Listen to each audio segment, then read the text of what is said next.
Steve Englander, Global Head of G10 Forex Research and North America Macro Strategy, Standard Chartered Bank. Steve, good morning and welcome to the show. Your first view in terms of the data that has come in terms of the PPI. Yeah, look, the data are not as bad as they look. We expect that year-on-year inflation, core PCE inflation will drop from 2.8 to 2.6. And it could drop even further in the next couple of months. It was high, but the parts of the CPI that get tossed were high, so they're not going to be counting that much. And the parts of the PPI that were included were kind of soft. So it all adds up to, we think that PCE will be friendly when it comes out. Steve, that PPE observation, the expectation that some aspects or some components of the PPI, which is the wholesale index, actually softened, and so that is good news for the Fed's preferred gauge of inflation. That is what we're looking at in terms of what led the street to have a positive view on that. Is that really the key takeaway from those numbers for you? And does that change the expectation on trajectory of rates going forward? What is your base case assumption of where rates head from this point on?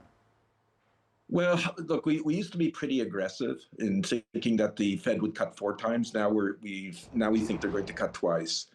The economy hasn't visibly slowed fast enough to really make them want to cut, aggressively at this stage.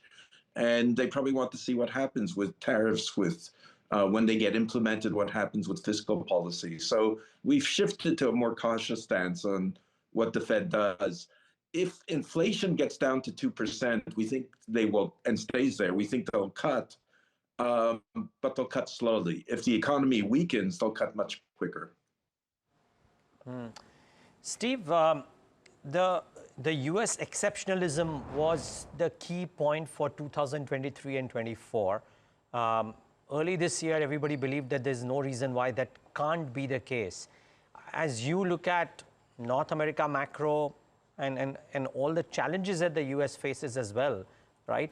Will it be an easy market to invest in, and will it turn out to be yet another year of US exceptionalism, or do you reckon emerging markets make a comeback?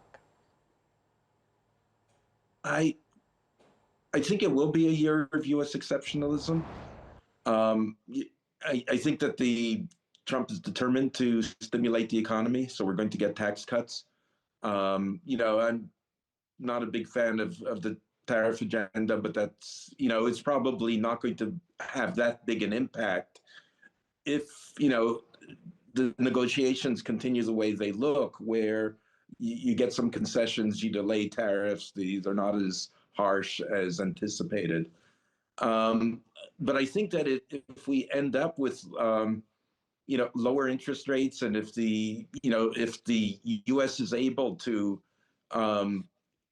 generate an environment where the long yield comes down, it could be a good year for EM. I think it's going to be hard for them to match the U.S. because I think in the first instance, the market will be focused on rate differentials, and it's likely that U.S. rates are going to go higher. Long end rates are going to go higher, towards the end of the year.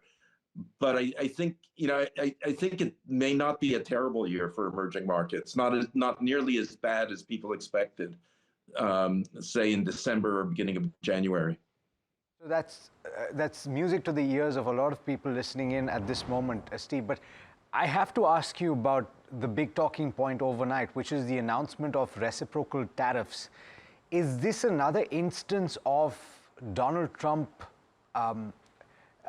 preempting certain negotiations that take place with key trading partners? And is this another instance of something that will dissipate eventually, or do you think that this will actually come to pass? What are the implications? Well, look, I think broadly speaking, the U.S. probably isn't going to get what it wants from reciprocal tariffs.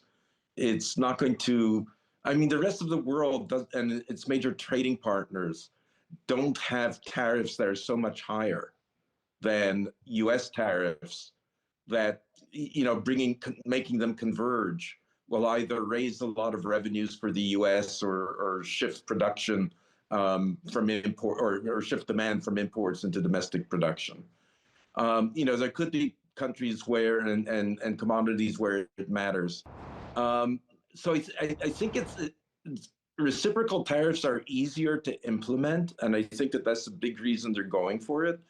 But I'm a little skeptical that it's going to deliver quite as much as President Trump has been arguing that it will deliver.